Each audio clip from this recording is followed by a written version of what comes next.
So how long does that typically take to close up an estate, and what are those most time consuming aspects? So for anybody who's like, no, I still got this. How long does it typically take from death to all wrapped up? And yeah, so Hollywood has done us no favors with this. So what you see in the movies is you see usually this video will where the person, basically reads their own will and then the lawyer hands out the checks, right? So it's like people think it's a really fast process. The reality these days is probably 2 years.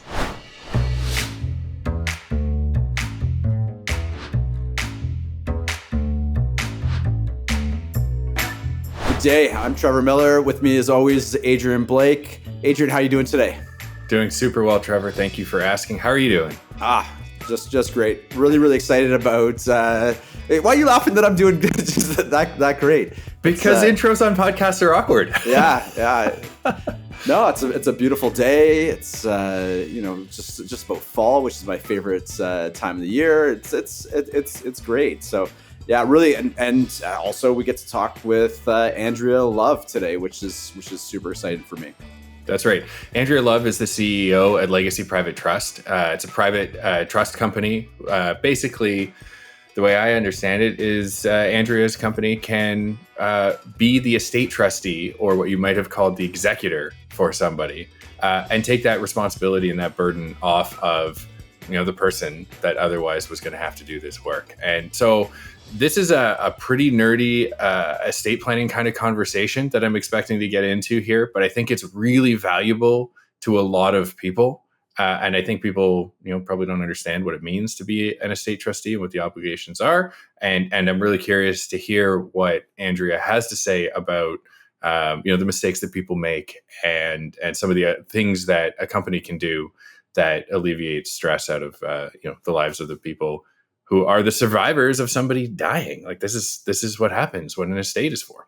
Yeah, no, you sold that pretty hard on how nerdy and all that. The reason I'm excited about this is I've personally seen a number of times where you want to leave this legacy.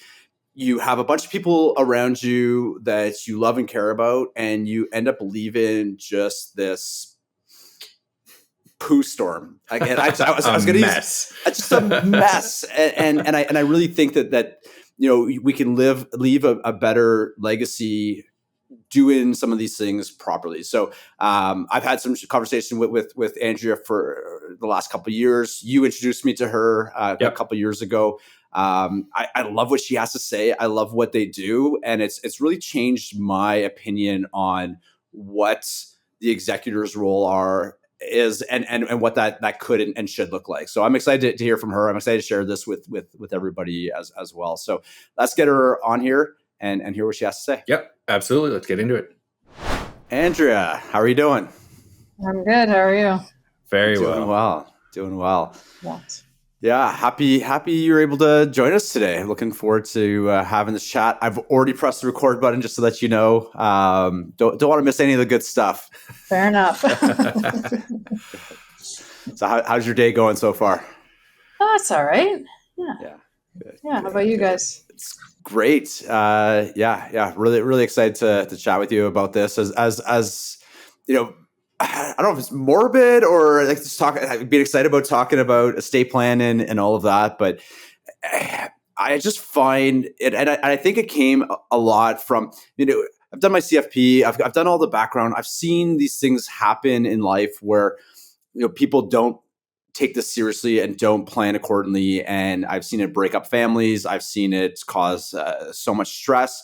But it was when you and I had a conversation probably about a year ago that I was like, oh, this makes so much sense. There's a better way to do this. Yeah. And so to be able to share you with our clients and our listeners, I'm very excited to dive into this today. So happy you're here. Yeah, happy to be here. And I think there's certainly like a changing sort of sentiment towards trust companies and professional executors and trustees over the last couple of years that, people are starting to see that there is a better way, like you said, and that, this isn't something that they need to burden family members with. So can you tell us, like, what are the basics? What do you do? for sure. So we're, as a corporate trustee or executor, we do all the same things that a regular person would do. So we are there to clean out your fridge after you die and make sure nothing rots in there, all the way to doing your final tax returns and sort of everything in between. So canceling passports, IDs, collecting and safeguarding assets, and just taking us through the whole long process. There's different numbers out there, but they say there's probably at least 160 different things that you have to do to administer an estate properly. So we work our way through those and as timely as possible, and then in a way where, depending on where we need cooperation from, whether that's banks or investment companies or family members or, landlords, whatever it takes to sort of get everyone on the same page and get everything done. Fantastic. Are there, so, I mean, I think everybody has probably a default person that they would choose for this. Now, some people, of course, have nobody that they would choose to be their estate trustee. But I think most people, they have somebody. Who's that usually? Why is that a bad decision? Like, why are you better than whatever the default is that our listener right now is thinking, oh, I would choose that person in my life? Right. So typically what you see is that anybody with a spouse would name their spouse first, and then typically your lawyer will say to you, great, and who's going to be the alternate if your spouse goes before you, so you don't have to redraft your will and things like that. So typically after that, you see the oldest child. Sometimes that's a perfectly good decision. It's, not every single person needs a professional trustee, but what is important to consider is, where is that person in their life, and oftentimes that person is, at the height of their career, possibly has a young family. And it's not that they can't do it, it's that they might not want to. They're also going. You said there's 160 things you have to do, and to me, so I always, it's always the number person, right? And every time I have this conversation with my clients, they're always like, "Oh yeah, I got somebody who's good with numbers," and I'm like, oh, what does that even mean? Yeah, I'm good with numbers, but if something happened to my spouse tomorrow, if something happened to my parents tomorrow, I've got other things I'm dealing with. I'm dealing with my emotions of losing somebody I care very deeply about. And then I'm also running a business and having like you mentioned, like I have a family and a life, and then having to deal with other things on top of it. Like it's like, I'm not sure how, because you kind of said not everybody needs this. And I would almost argue that you're wrong, that almost everybody does. Because even if you have that perfect person, like, I'm not sure how you would add to an already busy life. So who would be, before I tell you you're wrong, like I just did, who would be somebody who wouldn't need you? Like where's this perfect world?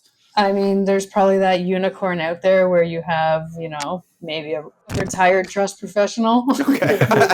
Okay, there you go. All right.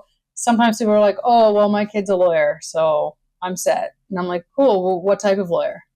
Like if your kid's an IP lawyer, it's like, do you go to a foot doctor when your brain hurts, right? It's one of those things where it's like, just because they're a professional person, again, even if they could do it, like it's about desire. It's also about like, where does that person live, right? So those are big issues too. People are like, oh, I named my kid, they live in the US. And I'm like, great. You're gonna have a lot of problems because the court's not going to want to grant probate to that person, which means, they're giving them the legal sign off that you are in fact the executor, because if they take all the money to the US and run away with it, they've got no jurisdiction. Right. So, those are some of the type of issues that people see and don't think about as much. Yeah. Locations important. I wasn't even thinking about the US, but even just, trying to figure out some of the stuff in different provinces, or, even, just distance within a province. Like it adds some complexity for sure when you're trying to clean out that fridge. It's tough to do from 1,000 miles away. Well, and that's it. There's the legal issues, and then there's the practical issues too, right? And sometimes it's easier if you can actually go into the branch where your mother banked, and maybe they knew her, and maybe they're gonna care a little bit more, but maybe it's just going to get flipped to their estate department, and it's going to be a hassle no matter where you are. So you never know. So Do you do you only get involved when somebody has planned well ahead, and they know they're choosing you as opposed to that oldest child? I'm the oldest child, so this hits Yeah. for me. Or You can feel the weight on your shoulders already. right, I'm the oldest child who's good with numbers, like a shoe Right. in. So Yeah. yeah, absolutely. So is that usually the only way that you get involved, or are there situations where you get involved where nobody can act or nobody wants to act? Everybody absolves themselves of this responsibility. Somebody's got to deal with this estate, and why isn't it? Maybe it just becomes you guys. Is that common, or how does that usually work? So the best way to do it is certainly to involve us while the person is still alive and they're making that decision, and they're giving us in advance all the information we need to not have to go on, a blindfolded treasure hunt. That being said, trust companies can act as agent as well, which means that we can do all the work, but you're still legally on the hook and you still are making those decisions and signing everything that needs to be signed. So you can certainly get some help, but it's not the same as saying, like, take everything off my plate and call me when my check's ready. Um, and then if it's not in that capacity, then it might be that we would have to go to court, make an application, and say we want to take this on, and the beneficiaries agree that they want us to take it on. But then again, you have a court process which can delay the beginning of the administration by however long in your area it takes to get a court date. So probably Which best is case never scenario quick. 6 weeks, No. and worst case scenario much longer. Yeah. Have you ever seen somebody choose somebody just outlandish as their executor? Like, I know the oldest child that's good with numbers is the default. What's the crazy one that people think is a good idea? So I would say, I don't know if outlandish is the word, but maybe head scratching kind of one is we've had some scenarios where we've had clients set up like a special needs trust or a Henson trust for their child with a disability or with a very special need, and then they, in an effort to not insult that same child, somehow they make them like a co-executor with us. So they recognize that they need professional help to get this done, but then they kind of impede us by adding somebody that's not going to respond, or somebody that has a harder time doing these type of tasks on a regular basis as it is. And so and then you're having the person who's maybe the beneficiary in charge. Oh, should I approve a distribution to myself? Yeah, that seems like a good idea, right? So it puts it in a conflict of interest, and it makes it oftentimes harder for us to just move forward on the administration. So sort of situations like that more so, you don't see people saying, and I put in, the prime minister to be my executor and then have to deal with that later. Yeah, and sometimes add in the wrong person could actually make it so that Henson Trust is no longer qualified. If they do have some sort of discretionary capabilities on that. So what I was going to ask you before my brain just left me, because you made another really good point, and I just was like, oh, I was focused on that. Mm-hmm. So you talked, Adrian kind of asked you the question about when do you get involved? Is it the planning side or later on? Obviously, later on is more difficult because you're trying to put the pieces back together. If somebody does plan appropriately and gets you involved early on, what sort of things are you doing with them to help make sure that they've got all their ducks in a row? From the will and estate to are you having them have these conversations with family members as well before? And some of these kind of soft pieces, like where your passwords, all these types of things. Are you working with them throughout this? For sure, yeah. So what we do is we start with a conversation of why are we even talking? Like why do you think you need a corporate executor? And once we decide that concept and sort of conceptually what they're thinking for the estate, we don't do any planning ourselves. We make sure that lawyers or other people check out the plan, but we look at it from, can we administer what you're asking us to do? And then we ensure that we do that by then coordinating with their lawyer or planner and saying, okay, this is what we would need to have included in your wills to do our job properly. So that's why it's, super important, like we said, to involve us so that we have everything we need. If later on we find out later that we're appointed, but we don't have, say, the ability to do all the things we need to do, then it makes it harder for sure. There was a second point to your question. Oh yeah. So then we also go through and we do like a personal information sheet where it's a package where we ask you sort of to put your whole life down into a questionnaire. Yeah. Make sure we know where assets are, if you have any like special collections, valuations for those, insurance for those. Getting into digital assets, same thing. You might not want to give me your computer password today, but tell me where I can find it when the time comes, because, as I'm sure you're familiar with, it was easier when you were an executor to walk into someone's house, you grab their mail, you're like, okay, accounts here, here, here, and here. We have the account numbers, they're on the statements, everything. Now that we're into paperless, it becomes a computer treasure hunt as well as looking at the mail. So knowing, again, where to look and what we're looking for, and then being able to get on and access that is a lot faster and easier than, having us canvass every financial institution in the country and hope that we find something. Because there's a lot of them, and I see a lot of people, especially. I think we're doing a better job as a little bit younger people in kind of consolidating where we have our assets. But I know a lot of my older clients, they have 3 or 4 insurance policies through 3 or 4 different providers. That one that they got when they were 18 years old, and it's with so and so, and they've got some money in one place and they've got some money somewhere else, because their idea of diversification, which is a great idea, meant to them every single institution out there. So yeah, to figure it all out and make sure that insurance is paid and all that is probably a pretty good checklist for people to go through for sure. And then you guys asked too a little bit about like the importance of discussing this plan once you have it. So important, but unfortunately, I would say rarely happens. So there are many times when somebody passes away and then the family is shocked to hear that a trust company has been named rather than them. And then that can sometimes spiral into, well, now I'm insulted. Mom or dad didn't trust me to do this. And I really want to see this change from the idea of being an executor as being an honor for a family member to people realizing that your parents or whoever has done you a huge favor by saying somebody else is going to handle this. It's quite an obligation. It is. And, I'm like Adrian, I'm good with numbers, but I also don't do my own taxes, right? There's somebody that does that. Could I do it? Sure.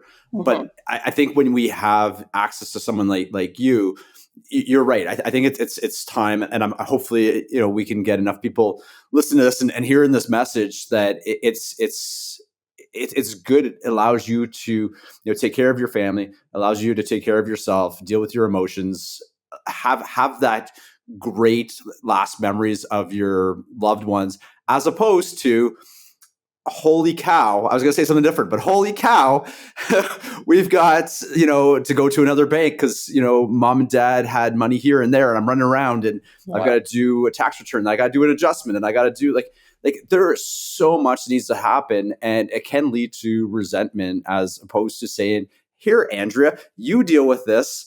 I'm going to look at, photo albums and, good memories and that side of it. So yeah, I hope it gets to that point for sure. I imagine so much of it comes down to control and trust. Like what you were saying there, exactly. That, if the beneficiary is now surprised that they were not the executor, you are, they probably don't feel like they have any control. Right. And they probably thought they were going to get control, and now they don't. Right. Or at least they don't yet. And then they don't know you, so they don't trust you. Right. And so if that person who has decided that you are to be the executor talks about it with their family, then there's enough time for some understanding of how control will work, and then trust to be built that this company does exist for this purpose. It's going to be okay. This is exactly what you guys do and why. And oh yeah, I don't want it. Right. So it gives them a chance to let themselves off the hook. It's easier to hear that from your parents while they're alive and say, this isn't any comment on your skills or abilities, but, you know, this is a burden. I did it for my parents. I don't want that for you. And that's a lot more of the phone calls that I'm getting these days are, you know, I just went through this myself and I don't wish this on anybody. And, you know, we used to do seminars at when Legacy first started, and we'd say, how many of you have been executor before? And you get a bunch of hands up, and we'd say, how many of you want to do it again? And every single hand in the room would go down.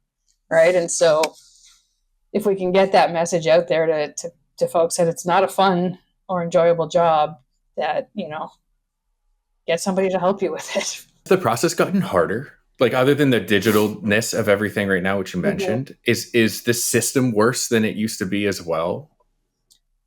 Yeah, I would say in a couple of different ways. Like the first way is that, you know, the new requirements get introduced every few years. So before we would have a probate application, you'd fill out on there, you know, what all the assets were. You know, if you didn't know, you would have to get a proper estimate or valuation. And then that was that. It was up to you after that. If you said that the house was worth $1 million and you sold it for $1.5 million, then it was up to you to go back and say, I sold it for more. I have to pay up a little bit more.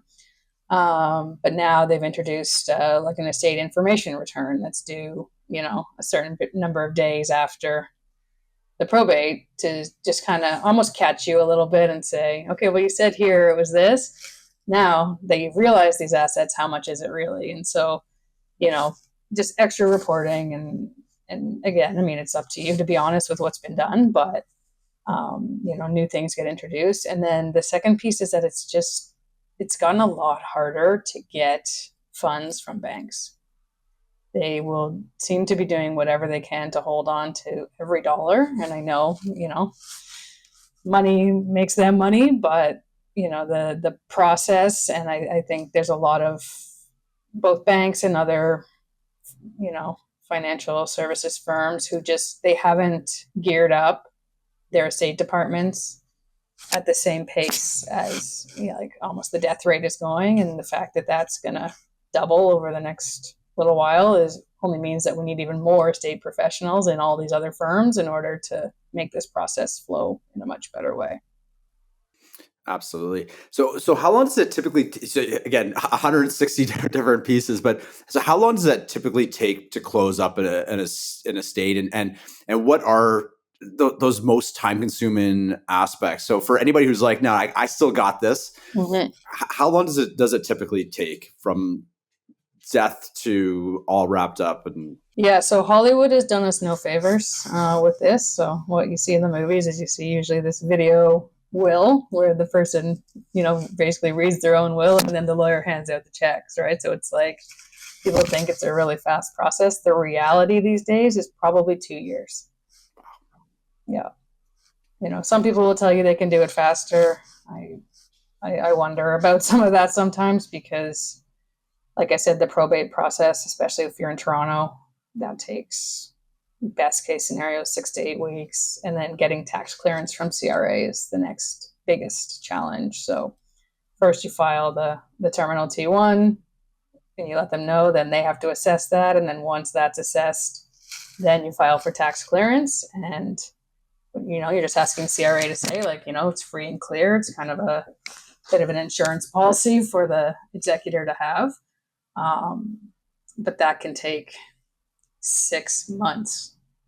And then during COVID and things like that, it was even longer. I thought the CRA was like really quick. On something. Sorry, I was trying to keep a straight face. I called the CRA for a client the other day, and I was going to be on hold for like over 4 hours. So 6 months seems even quick for them. Yeah. Is that typically the biggest headache from an executor standpoint? Is that the tax and CRA side of it? Yeah, from a timing point of view, for sure. Because what about when you want something from CRA, you wait forever, but if they want something from you, you get, you know, a week. Yeah. What about POAs? Like we've talked about, you know, you acting as an executor primarily. That's probably where people start the conversation with you. You can be a power of attorney for people as well, I believe. Is that, you know, how common is that compared to them just hiring you to be the executor? And is there any, you know, thinking that goes around that? Yeah, so typically we get appointed both as power of attorney for property and executor. It's normally sort of the package deal. The lawyer's drafting both as well. Power of attorney for health, we companies are not allowed to do, even trust Oh, companies. okay. So that's one of the, I would say, the voids that still exist. So for those folks that have no one and they're coming to us from that perspective, they kind of say to me, well, what about, who am I going to find then to be my health power of attorney? And unfortunately, I don't have a good answer for that.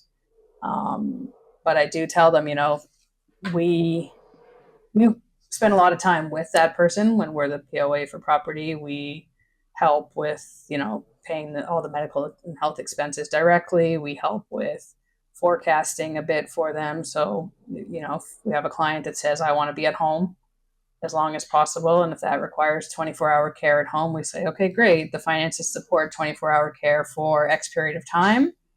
And then you either need to move or, what relook at options at that point. So, we work very closely with that person, but, we can't possibly say or make any medical or health decisions for someone.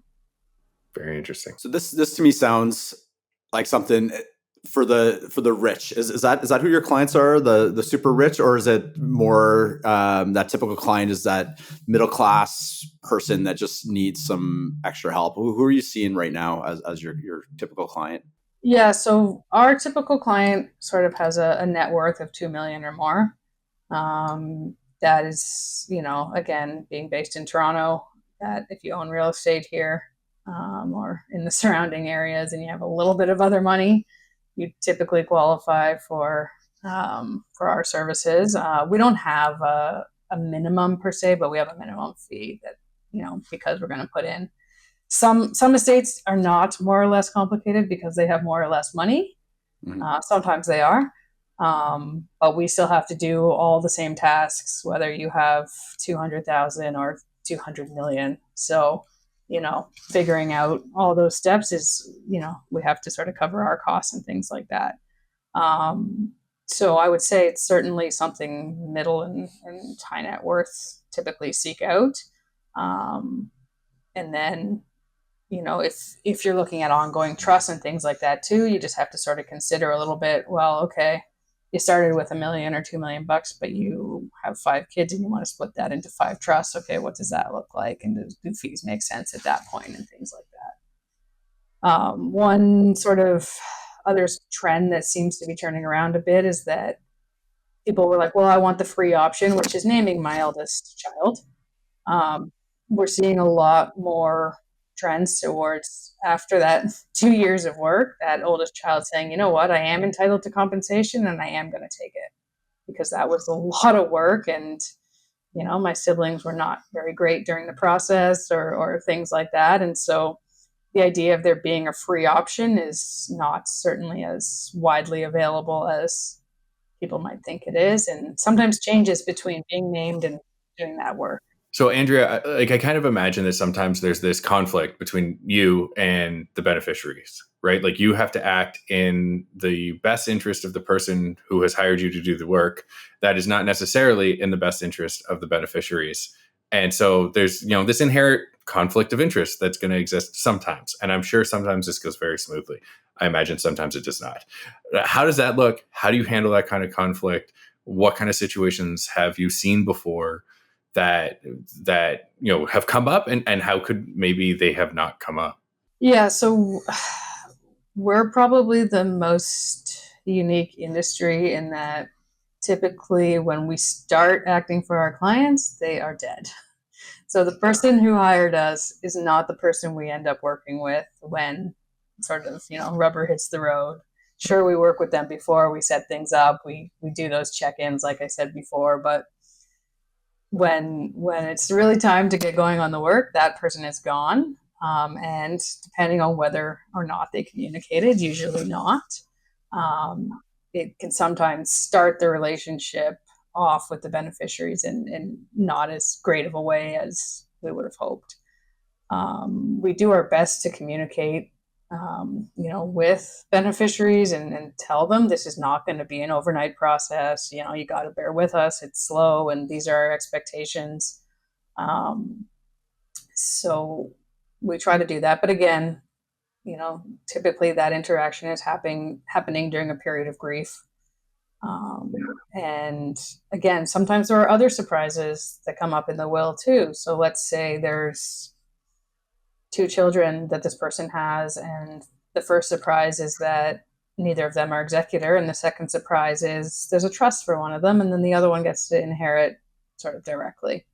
So one's going to get handed a check at the end of 2 years, and the other one's going to have a trust fund for maybe the next 20 years, something like that. So you might sometimes be dealing with a secondary shock of, okay, cool, mom or dad didn't trust me with money, but they did trust my siblings. So then you're at another level of resentment and how can I get out of this, or this or that. So again, the more that the testator or settler can tell their family from the beginning, but oftentimes they don't want to tell them because they don't want to have the fight while they're alive either. So it can be tough. And then beneficiaries also, they want the money and they want it quickly, right? And so sometimes, I don't want to call it greed, but it's almost like greed and grief kind of combine. And they're like, I want to get this done. And, now that I've seen what I can have, I want it yesterday kind of thing. And so, telling them that CRA is going to take 6 months to do, process tax clearance or something, I'm not sure that they always believe us if that's true. So again, we do our best to communicate. We do our best to provide updates as we go, but it's not the kind of thing where there's a daily update or anything like that. So patience is super key. A lot of times people think we make more money if we drag out the administration. That's usually not true. We're making the same amount. So, and the reality is that was an agreement with the person who's gone too, right? So, making them understand that can be challenging. And then, well, mom or dad promised me X. Okay, well, that's not what the will says. Right. So, there's really no shortage of places where there can be sort of conflict or disagreement, but we have no choice but to go by what the legal document says, and that's what our duty is to carry out. So, yeah, I suppose you have to do what the will says, and then if the siblings want to squabble about it from there, that's up to them. But you have to do your part the way you have been instructed to do it, and that's it. Yeah, we've had situations where people have said, you know what, I don't need or want my share, and my sibling could really use it more than me, so just give my share to them. Not often, but it happened. Yeah. But basically we can't even do that. So we say, okay, we're going to give it to you. And if you want to give it to them, you go right ahead. But the document says we give it to you. So we give it to you. Yeah. So. Yeah, I had a client who had something similar where they were going to give it to their sibling, had a kind of a conversation, was going to do it as the will was being enforced and the money was being disseminated. They changed their mind and said, well, no, actually I would rather it go to my kid as opposed to my sibling. And they didn't talk for quite a long time after that. So I can understand how, like you said, it's having some of these conversations with these beneficiaries before is really important. And are you, but I know you said you tell them that they should have this conversation. How much are you pushing them to have more open conversations with their beneficiaries and let them know what's going on? Sounds like it would make your job a lot easier and probably, figure out what the kids want or what the beneficiaries want.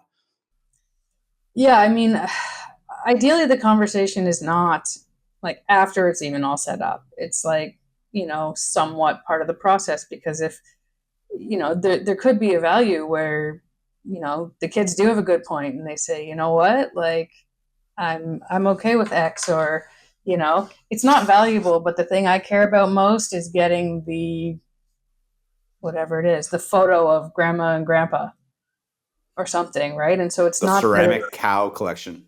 yeah, like something that it's not that it's valuable, it's just that it's like sentimental to them, right? So it's it's something we joke about in our family all the time because of what we do. But we're like, hey, leave me this in your will, or this or that. Or my parents will say, oh, make sure like you get a value on this before you chuck it or whatever, and like the acknowledgement that we might not have the same interests in stuff or collections or things like that, but it's not necessarily a normal conversation in every family. But I do think that the more you normalize it, like the better.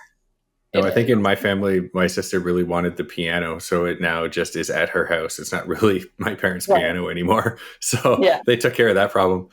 Right. Yeah. And that's great because moving a piano as an executor is not the most fun thing to do. I noticed you said clean out the fridge, not move the piano. Yeah. I mean, whatever we have to do, we do. But, you never know. Sometimes it's get an animal somewhere safe too, right? You never know. That's an interesting question. So what happens with a pet that hasn't been cared for in the will? What do you end up doing? Well, so normally a pet owner would make some arrangements or say, call this person, or it might not be in the will. We might have a separate memo or something that's like, Adrian's going to take Trevor's cat if should anything happen. You knew I was a cat guy, right? Well, I kind of picture Andrea with 50 cats from different estates that now she's got to care for. They all live in our office now. No. Yeah. That would be interesting. No, and then from there we would, if there's nobody, I guess, we haven't had that case so far. People are usually actually more protective and supportive of their animals sometimes than their children. So. I can believe that because I've seen a lot of people with these, like, the baby carriers that on the front, but they're designed for dogs. I see them out walking their dog with this. So I'm like, it has gone completely insane. I saw somebody push in a carriage with a dog in it the other day. So yeah, I believe that people will take care of that more than. Yeah. So that gets into I guess to go back, Adrian, to your question about outlandish things, you can sometimes see like a trust set up for a pet. Oh, wow. Yeah. So or sometimes, Adrian's going to take my cat, but he's going to get 20 grand for doing it. Very interesting. So when people are setting up their estates and they're actually sitting down and doing some proper estate planning, giving it some thought, what would be the top few things that you would recommend? I know we covered a ton, but like if you could name like 2 or 3 of what you would think would be the most important pieces, what would that be? Again, I'm not a planner, but from the administration side, we often review wills that sometimes don't have like basically like it creates an intestacy. So or a circle. So like if this person, then this person, but if everyone's dead, like the money goes nowhere. So, ultimately naming a charity is a good thing to do so that it can never go nowhere.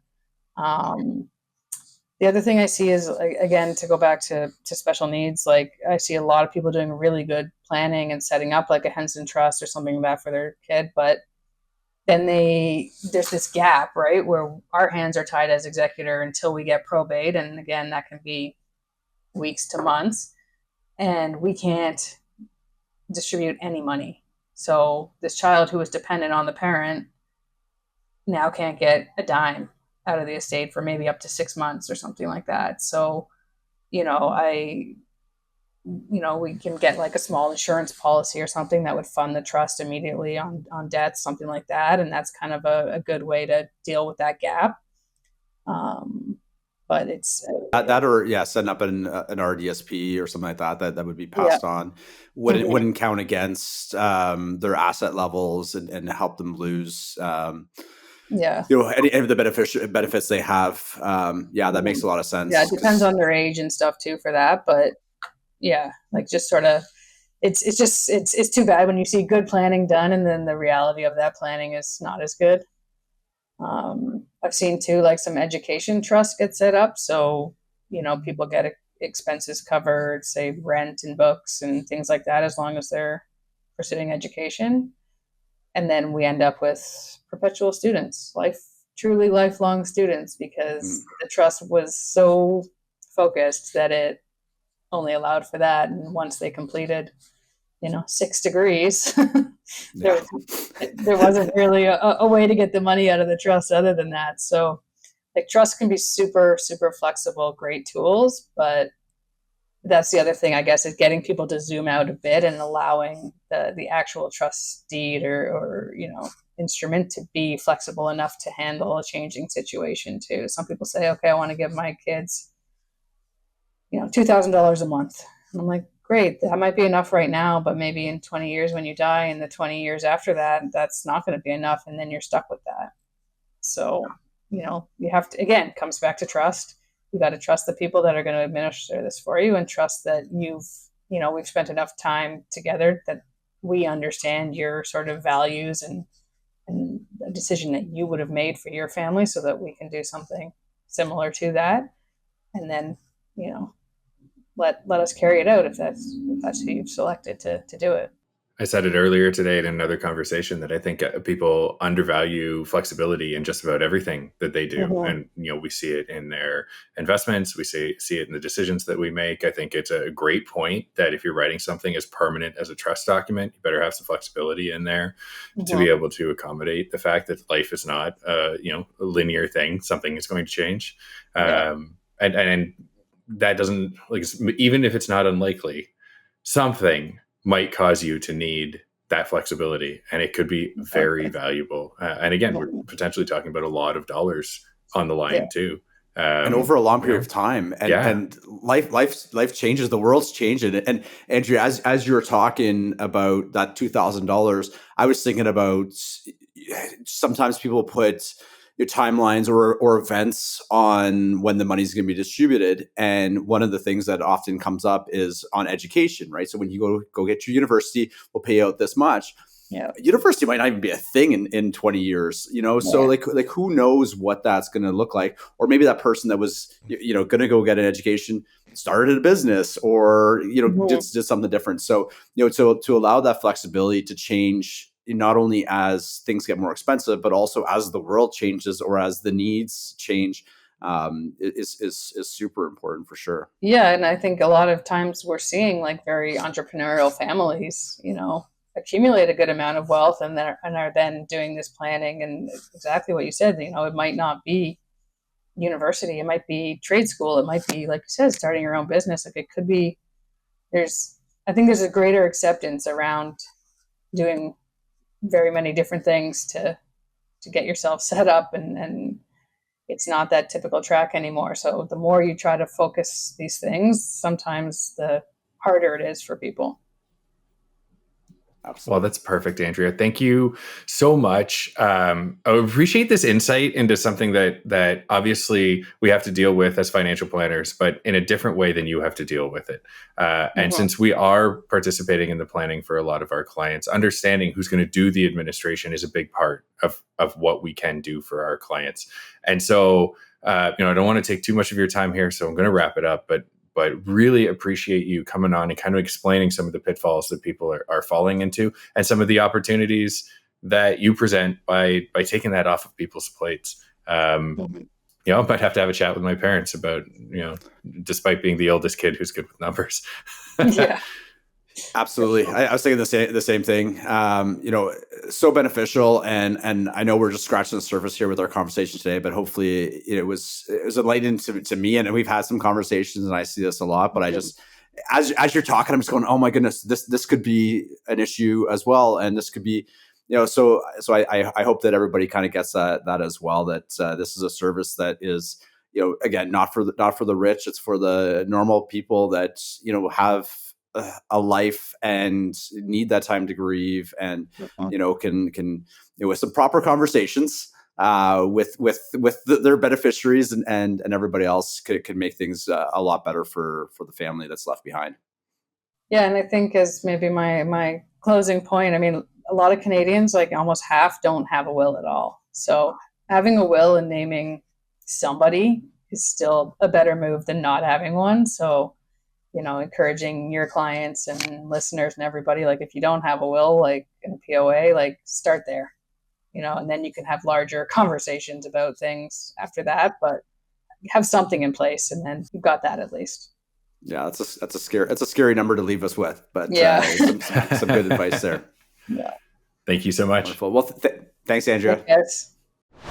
Wow. Okay. So lots there. And like we kind of finished saying to her, I think she was just, scratching the surface, but I'm glad we got to the depth level that we did with her without getting super deep on the whole 160 things that they need to do. That's all I thought about. As soon as she said that number, that's all I could think about for the rest of the conversation was 160 things that I personally don't have time to do. Yeah. And I think most people don't have 160 time to do 160 extra things on top of their life as well. So what a great conversation. What were your thoughts on that? Yeah, I totally agree. It's such a complex thing to have to deal with. You're dealing with grief, you're dealing with emotions, you're dealing with money, you're dealing with taxes, you're dealing with the government, you're dealing with the courts. Like there is just so much going on there in that, if somebody has died and probably it's somebody that's important to you. And so the last thing that I want to be doing really in that context is then figuring out how to deal with the money and all of these items. And so just the idea of outsourcing a lot of this to somebody else sounds really attractive to me. And I mean, I've seen my father go through it. Like he was the executor for his sister who passed away a couple of years ago.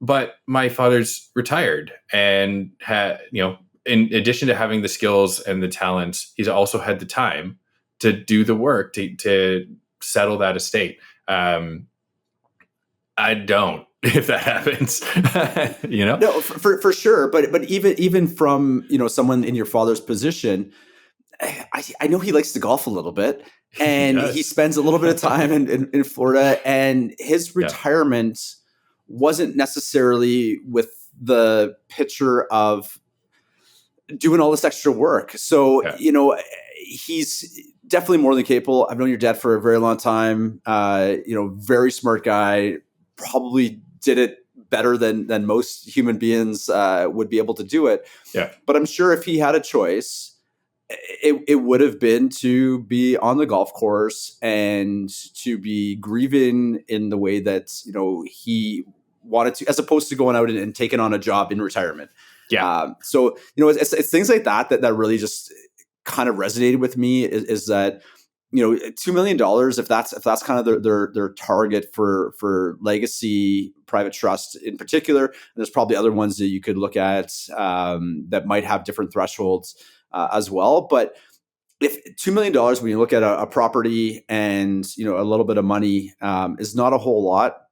And there's also, one of the things that I had thought about and that she kind of touched on was when these people are setting this trust up and don't have the conversations, she becomes the bad guy. And, I would almost rather even, obviously have that conversation. Don't make Andrea the bad guy. She's such a nice person. And she's there doing, all the things for the right reasons. But at the end of the day, if there's some sort of dispute or something that's going on or things aren't happening on the timeline that the beneficiaries are expecting, personally, if I'm the executor and the CRA is going to take 6 months, I don't want my brother or other family members upset with me.